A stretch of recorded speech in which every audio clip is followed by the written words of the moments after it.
kumshukuru Mwenyezi Mungu.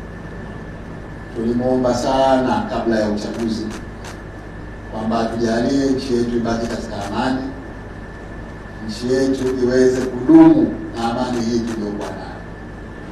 Mara zote tulikuwa tunazungumza nje ya nchi zetu kwamba tazameni huko yanayotokea. Mwenyezi Mungu safari hii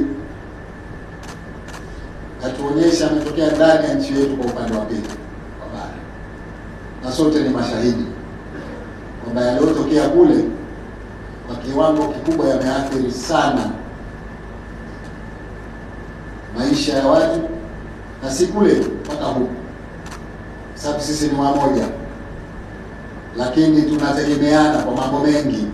Kwa hivyo nachukua fursa hii kuungana na khatibu wetu ambaye kasema kwa ufasaha mkubwa umuhimu wa kudumisha amani, lakini umoja katika nchi, mshikamano, upendo ndio mambo ambayo yanafanya nchi iwe salama, lakini vile vile baada ya hapo unaweza ukafanya yale ya kimaendeleo unayoyataka.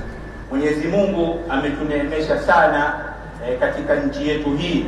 Ametupa neema ya umoja, ametupa neema ya mshikamano, ametupa neema ya kupendana. Basi neema hii inatakiwa tuidumishe. Tena katika masoko ya Libya unakuta korosho, unakuta nazi, unakuta bidhaa ambazo hazipo kule, hazipo katika bara Arabu. Kwa hivyo ile ilikuwa ni neema, wa ni'matu la tu'raf illa inda zawaliha au ba'da zawaliha. Neema haijulikani mpaka iondoke. Sasa hivi hawana raha, petroli imepanda bei, gesi imepanda bei, mishahara inachelewa, ili mradi wako tafurani, na ilikuwa na raha kabisa.